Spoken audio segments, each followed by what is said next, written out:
All righty. Welcome to another episode of the Heroes of the Heart. Is Joy Reveles. And Jessica is a seasoned writer and copywriter. She's an award-winning storyteller, and she brings over 15 years of marketing and communications experience, including content development, SEO, and publishing. Welcome to Heroes of the Heart, Jessica. Thank you, Steph. I appreciate being here. Such a pleasure. So you told me recently, Jessica, that today you've got a thriving business, you've got a son, you've got lots of things going really well in your life, but it wasn't too long ago that things looked a little bit different.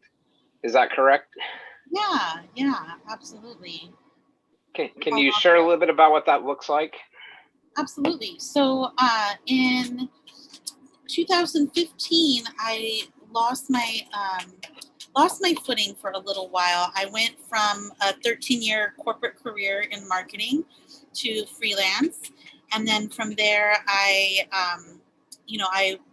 due to mental health and wellness challenges, I lost my job, I lost my apartment, and my son and I, we ended up living in a shelter that was really a really wonderful place for us to land at the time. It of course seemed difficult, beyond unimaginable that we would land where we did, but it ended up being a great program, and it was a full rehabilitation program for families experiencing homelessness, mostly mothers and their children, and where we took everything from parenting classes to cooking classes. There was a whole program where we cleaned the whole house and learned different life skills, parenting skills, and ultimately graduated from the first floor of the shelter, where you have the many rows of bunk beds with the moms and their kids, and the different families, to once you complete a portion of the program, including helping you to save money to get out of the program, to graduate rather. Then we graduated to the next level of the house, which was the facility was a 2-story facility.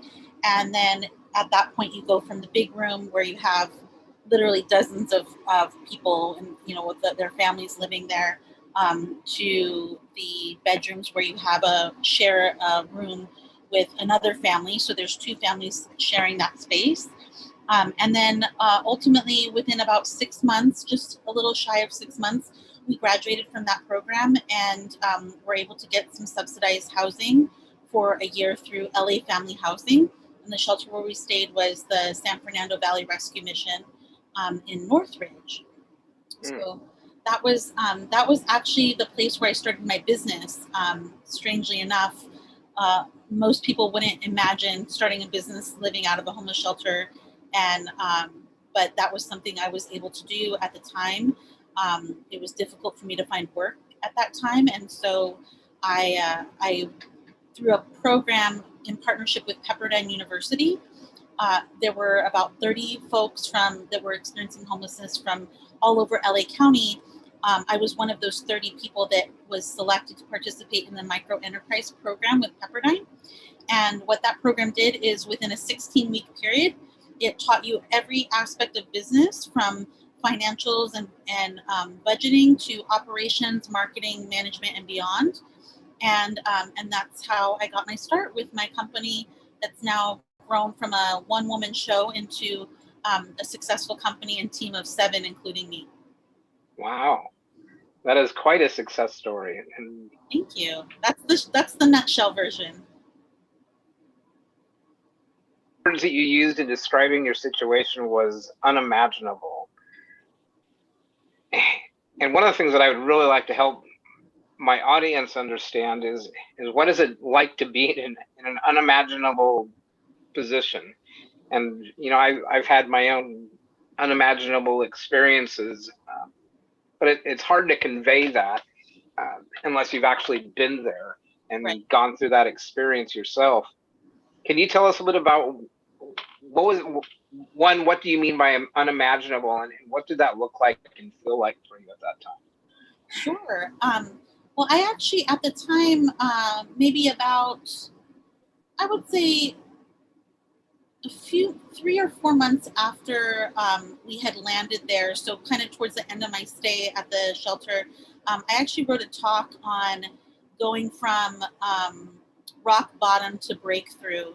And that was really what the experience was like, was hitting your rock bottom, where everything kind of looked pretty hopeless, and every corner that was frustration and challenge, from working with my son's school at the time. He went to an elementary school. I believe he was 7, so he would have been in 3rd and 4th grade while we were there. I think he finished 3rd grade there and started 4th grade, and then or maybe 2nd to 3rd. Now that I think about it, he was really young. He's 12 now. He'll be 13 this summer, this August, and it was really at that rock bottom point where I had to liaison with the homeless services coordinator with the school, try to figure out how to get him, because he has some special needs that require additional support socially and emotionally in school and accommodations. He had an IEP at the time, an individualized education plan through the school system. That definitely helped him out with certain accommodations that he needed to be successful. And Sure. then we kind of eventually mainstreamed him, but that was a rock bottom for me.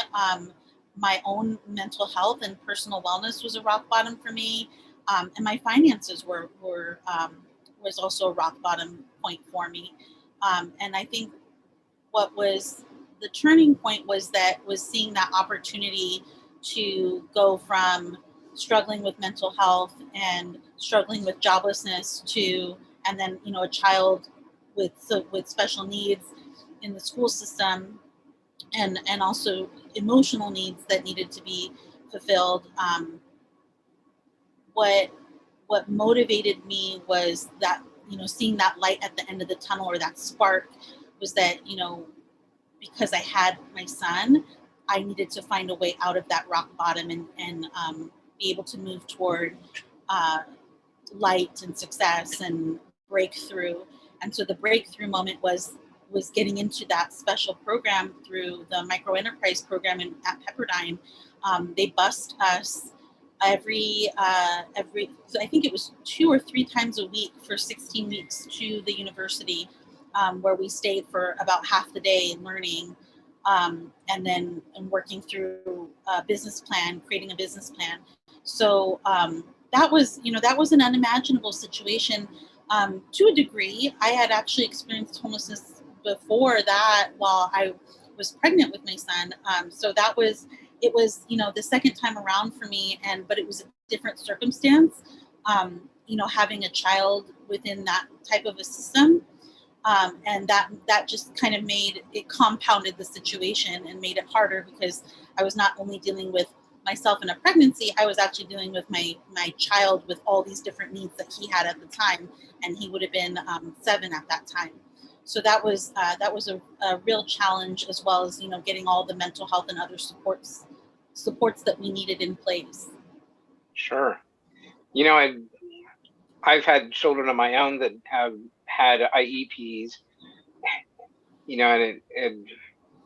and one of those children is actually in college now and dealing with her own challenges with regards to that, because some of the challenges that she dealt with in primary school are showing up as well in secondary school.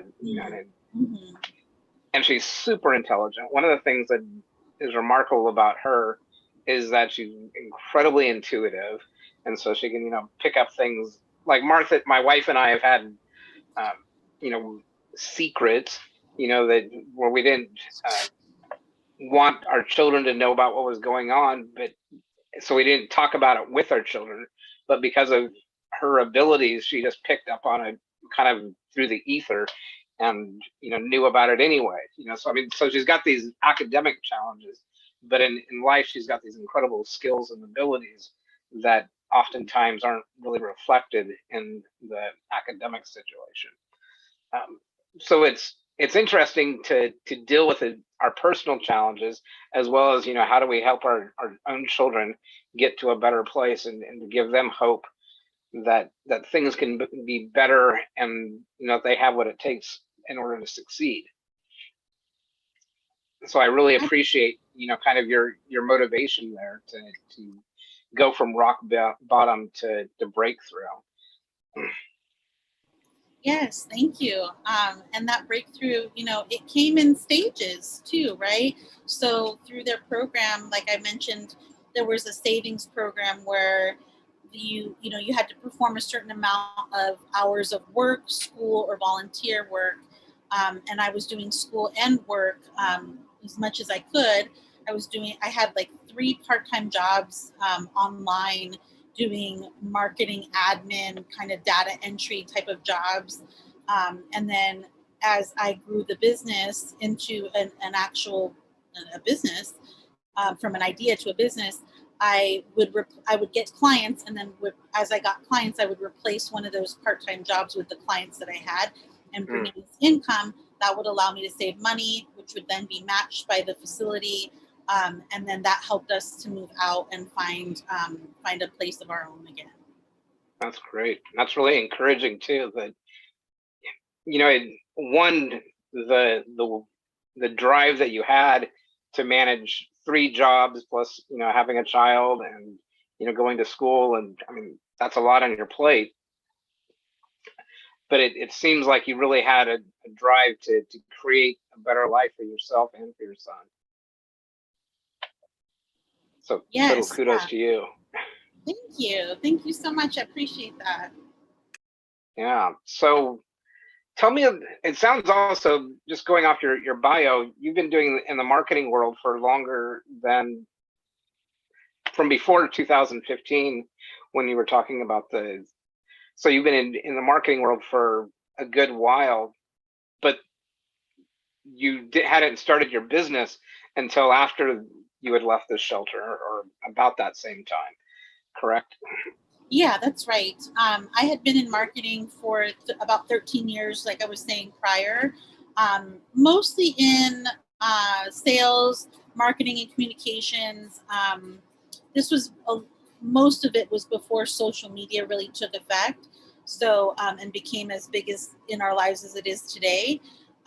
So it was a lot of traditional marketing and sales, and then as I got started with my business, then it became more about social media and took that turn.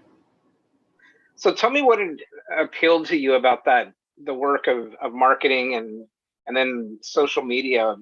What was it that resonated with you? Well, I've wanted to be a writer since I was about 8 years old, since I was about my son's age, around the time that we were in that shelter, 7 or 8 years old.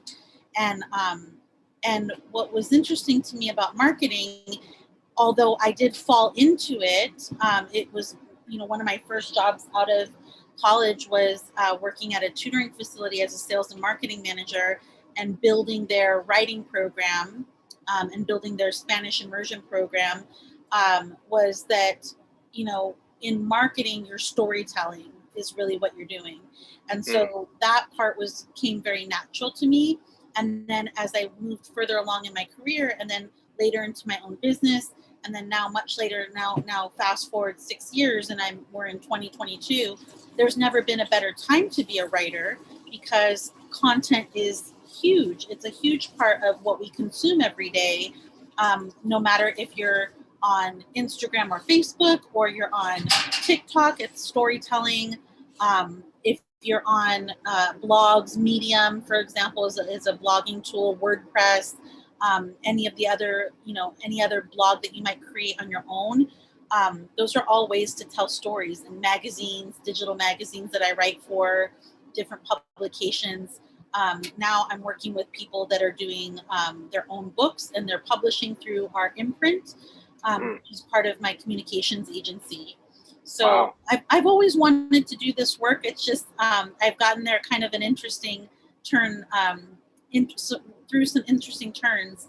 And then social media, really, it started out as something that was a way to tell stories in short form. And then as I built a team, I trained and grew that team into this social media engine, which they're phenomenal. Our team as part of JSquared is phenomenal at storytelling through video and then static media, as well as the captions that they create on Instagram, Facebook, TikTok, and LinkedIn. But they now handle all the social media, and I'm handling all the digital publishing and the long form blog content and things like that. Okay. That sounds great. Sounds like a good, you kind of cover all the bases. Yeah. That's cool. So tell me a little bit about one, getting yourself out there, both getting out of a shelter and into your own business. There's that aspect of it, but also, at least in my mind, I'm wondering if there's a similarity to, also getting yourself out there and helping your clients get out there as far as being more visible on social media and so forth. Are there some commonalities between those two situations? Yeah, I think so. Typically what we do is a combination of like an 80-20 rule, or you can do like a 70-20-10 rule, where the bulk of your content is value added. It's edutainment, so education and entertainment combined. But you really want to create the bulk of your content, the majority of your content, to be somehow personally meaningful, relevant, and interesting to your consumers or your customers, your audience. And then another portion of your, the remaining portion might be promotional, so in nature. So if it's 80% value add, then it's 20% promotional, where you're talking about services and products that you might create. It's really about what kind of value can we provide to the reader, the user, the audience, more than anything else. Because the promotional part, it's always going to be there. You're always going to sell your product or service, but what kind of story can you tell around it that's interesting and meaningful and impactful to people that they could then take away and apply to their own lives? That's excellent. So 80-20, we've got so a week of 5, we have 4 posts that are more edutainment and 1 post that is more promotional, just using those numbers because they're convenient. Sure. How does it work if you're doing 70-20-10? What does that look like? So 70-20-10, or even 60-30-20. Or if I have my math right. 60-30-10 would it be? Or 60-30-10, that's right. If we were doing it that way, it would be, again, the bulk would be the educational, entertainment, relevant, value-added content. So something, as an example, would be something that's meaningful, like if you sell, let's say I worked for a hair company, one of the last companies I worked for in corporate, and they made heat tools. So they made blow dryers and flat irons and curling irons and things like that. So things that we would write about that were more value driven were like what kind of hairstyles could you create over the summer months. We might do a gift guide where all these different things you can create as gifts or purchase as gifts. We're from all different types of products and service offerings, and then maybe one of those gift items would be a product from our product line. And then the next portion, so the 30% or 20%, would be educational, purely educational, so teaching something. And then the 10% or the 20% would be promotional in nature. So promoting a sale or going over the features and benefits of a product or service, those kind of things. Okay, got it. So how do you help a company like the company you were just talking about find the story that's, in my mind, serves as a container for all the content that you're putting out there? Do most of your clients already know what their story is? And have that pretty well developed, or do you help them to flush that story out?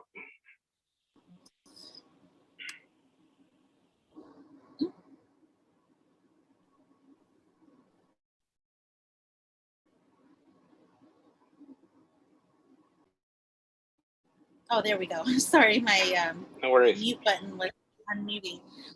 So yeah, not necessarily. A lot of clients that come to me, they don't have their story fleshed out, and so that's our job as writers and content creators and strategists, is to create a storyline or a through line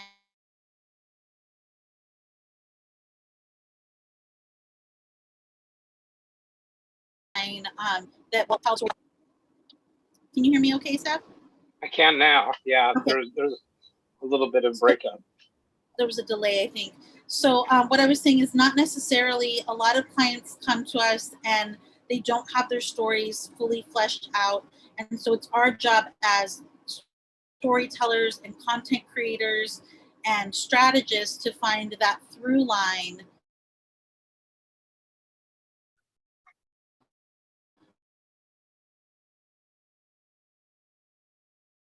of the brand, of the story, the brand.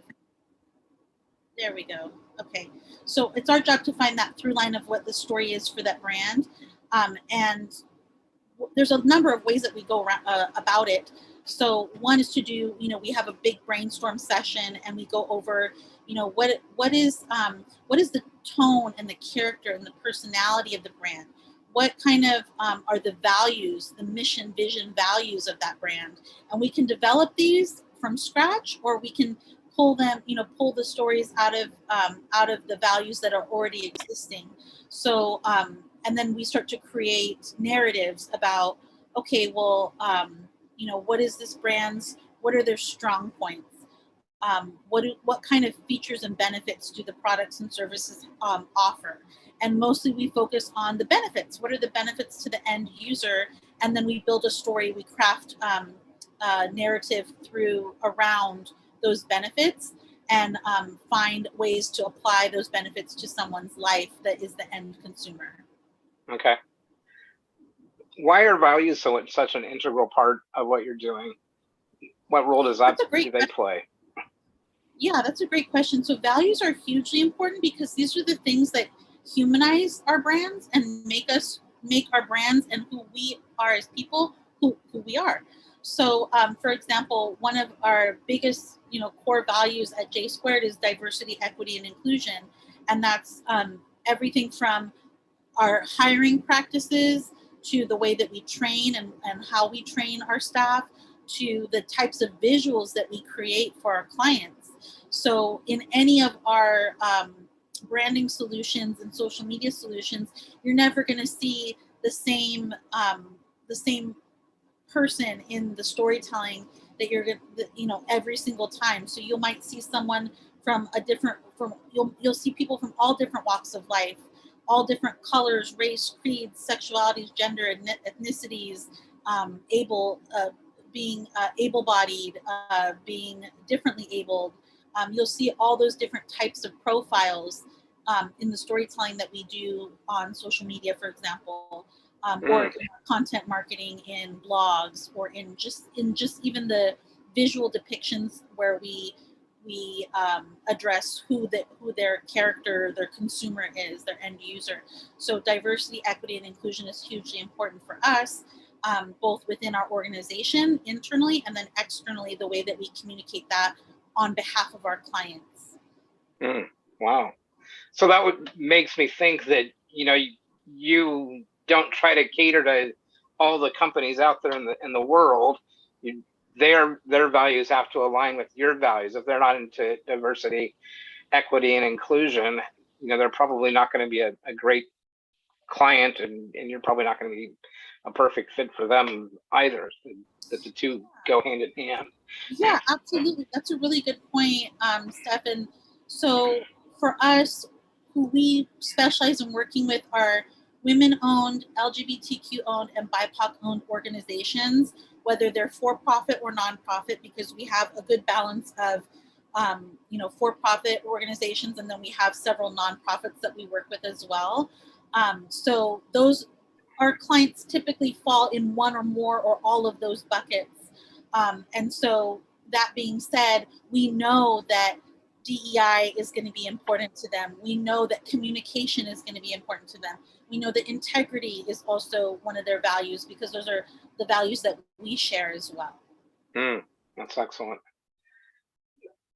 And tell me a little bit, one of the things that's coming to mind is a clip that I saw from Trevor Noah, where he talked about what happened last month during Pride Month, and that, kind of everybody, I don't know if I was noticing when I was scrolling through LinkedIn, how many of the big companies had, rainbow logos, and there was a little bit of whitewashing going on, or whatever the appropriate term is there, but they were not necessarily aligned with their values and their imagery. So the logos might say, hey, we're pro LGBT, but then also at the same time, they're actually funding things that are really not LGBTQIA plus. So, tell me a little bit about that. How do you make sure that, going back to the value of integrity, which for me is, really showing up and being who you are and being true to your word, and you're not just trying to make an appearance that you have certain values, but they're actually deeper and more durable than that. And ingrained in the culture. Yeah, that's a really tough one, because you do get that commoditization and commercialization of LGBTQIA plus, that you have to be more aware and more careful about the partnerships that you create, because sometimes those values are just for appearance sake, and they're not necessarily ingrained in the culture of the organization. And one way to quickly and easily find that out is like, what kind of certifications does that company have? Do they, what are their alliances? What kind of policies and procedures do they have in place to protect people that identify across the spectrum? And not just with LGBTQ, but also other groups and organizations, like if they're are they BIPOC friendly, Black, Indigenous, and people of color? Are they accepting and friendly organizations around like women's empowerment, and is that important to them? So we look for a number of things when we're partnering with different clients.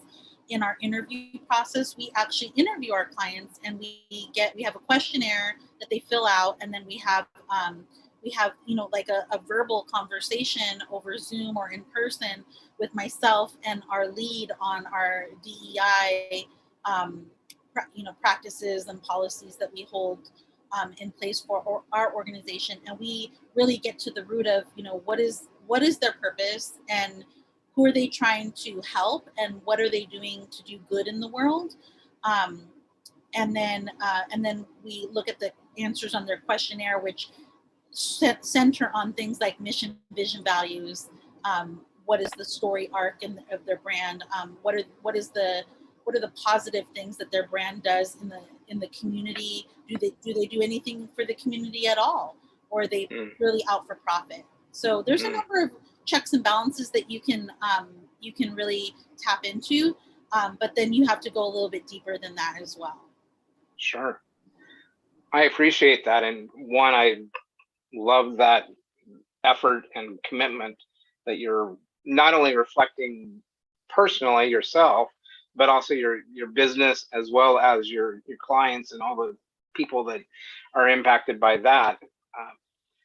Tell me a little bit about the what are the challenges of being more inclusive and more diverse and more equitable, but also what are some of the benefits that people might not understand or appreciate, because for a lot of people this is new territory?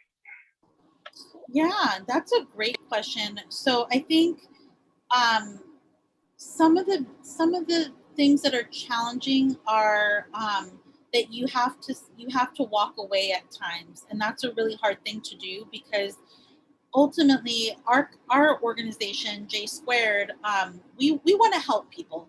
So we want to help people magnify their message over social media and over on any kind of online media or digital marketing, right? So that we push that message out into the world, and magnify it, and we want it to be a positive thing. So it's hard to say no. It's easier to say no when we know that their practices, a company's practices or integrity might be at stake, where they're not doing good in the community, they're not giving back, they're not caring for their people internally. So that's an easy walk away. When it becomes a little bit more challenging is when it's not as clear cut, and maybe do we then say, what is the degree to which we teach and help train their company and their staff in diversity, equity, and inclusionary practices. So that's a challenge, but some of the benefits and the rewards of holding fast to those principles of DEI, of integrity, of communication, compassion, empathy, things like that, is that you get to work with some of the most brilliant and wonderful people on the planet that really care about what they do and how what they do impacts other people, and how it creates a ripple effect. So, for example, we also give back in the form of micro grants to third world countries, girls in third world countries and women, through an organization called B1G1, which is Buy One, Give One. I don't know if you've heard of them. They're really fantastic, and they allow you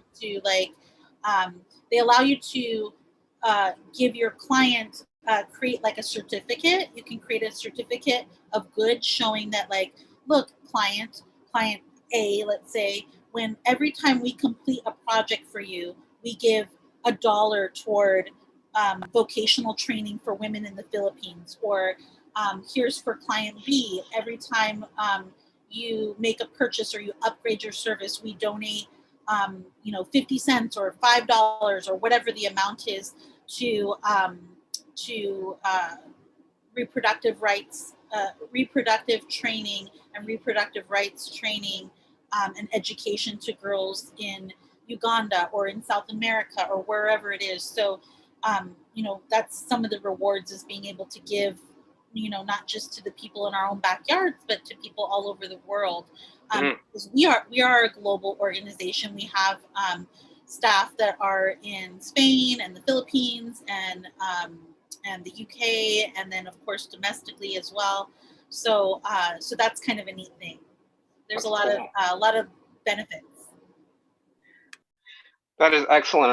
I really appreciate the work that you're doing and what I'm learning from this conversation, because one of the things that I've found is I've made my own steps in being more authentically myself, as well as just one that has opened my eyes to the challenges that others face, but also I think there is so much opportunity for us to listen and to be available for others and supporting them to be who they are, and that that whole diverse and inclusive experience of we celebrate everybody, not just those who look and think and act like we do or we want them to do. That there is incredible rewards and beauty to the diversity of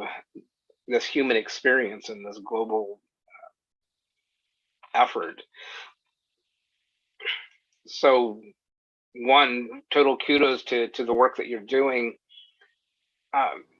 I'm curious, one of the things that's coming to mind for me is, a lot of the people that are in my community are out there trying to get their voices heard on social media and so forth.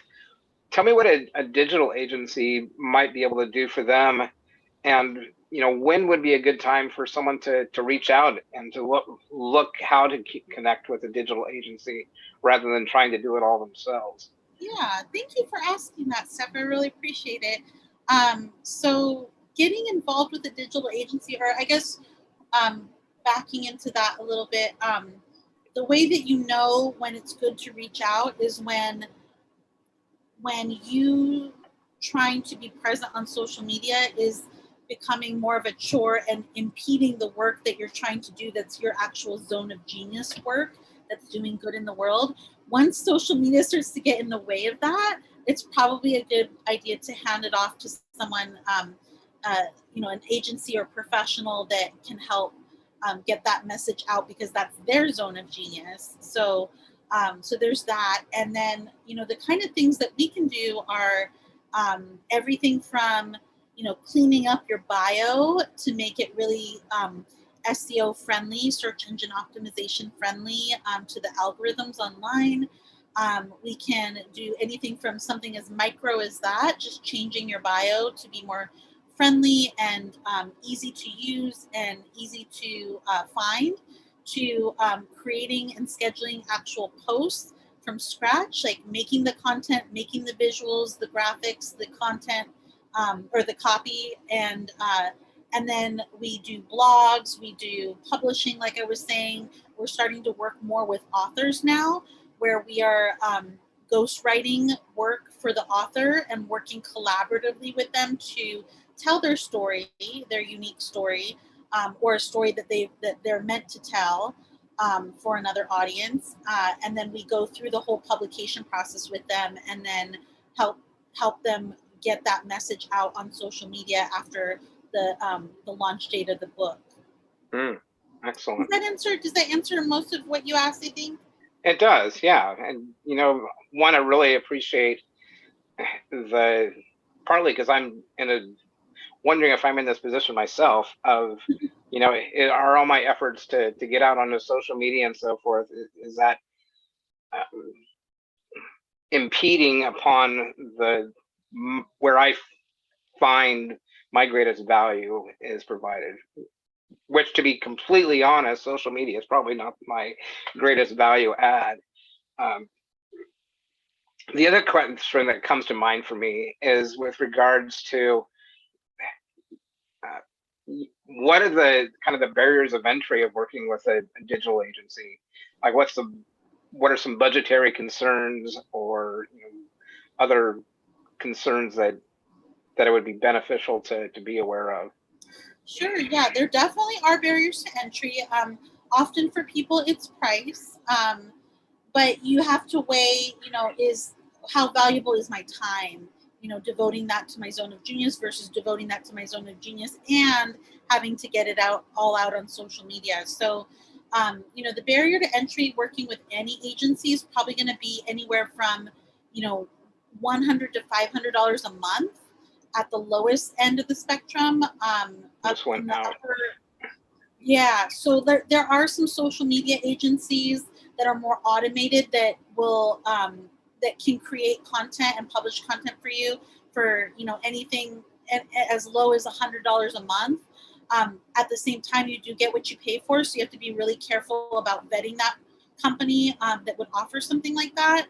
And it's sometimes software can do it. You don't have to hire an agency, but you could purchase software that allows you to automate your social media.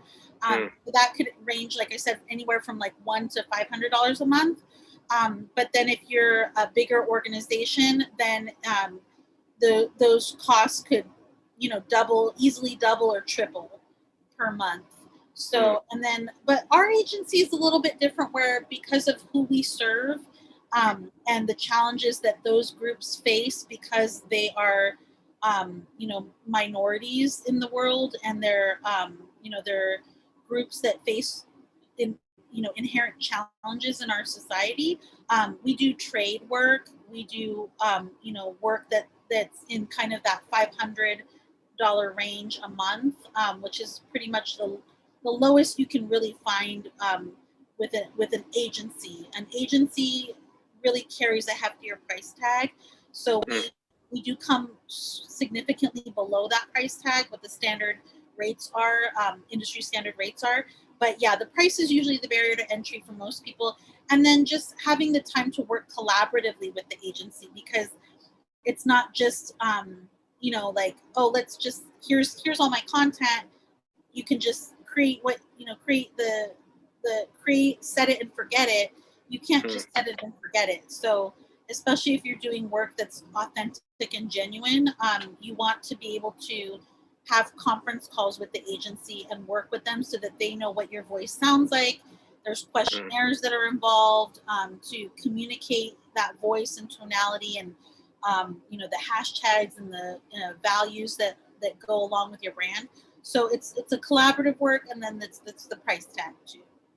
Excellent. Well, thank you, Jessica, for sharing all this information and educating me and my audience. And how do we get our voices heard? How do we get our messages out there and make the impact we want to be making? Absolutely. And I think if I could offer anything in addition to that, if you can't hire an agency or you can't find the right software that fits within your budget, posting anywhere between 2 to 3 times a week can go a really long way to help magnify your message. And the consistency is the biggest part of it too. So if you're not consistent, then you might as well not really post at all. But if you can post consistently a couple times a week, 3 times a week, then that's going to do more good than anything else. Than if you were to not work with an agency at all or not do anything at all. Then I would say consistently posting 2 to 3 times a week is a good place to start. That's excellent. So it's kind of, figure out what your resources are, both in time and money and energy, and figure out what you can do with those resources that help you to get your message out into the world. Exactly. And you don't have to be on every social media platform either. You really want to meet your audience where they already are. So play where they play. If they hang out on TikTok and they're younger generations, and that's your product or service or talent, caters to those younger demographics, then great, play on TikTok. If they're not on LinkedIn and they're just really TikTok and Instagram, excellent. That's where you go. If you have more of a professional audience that's like in the C-suite, or they're, that's kind of like a more professionally elevated audience, then LinkedIn is your best place to go. Maybe LinkedIn and Twitter. If you just want to kind of hit all the hot points, Facebook, Instagram, and TikTok are great, or Facebook, Instagram, and LinkedIn. But you really don't need to be on any more than 2 or 3 platforms. That's really, really good information. Thank you. So as we close out, one of the questions I love to ask my guests is, what is your heart leading you to do today?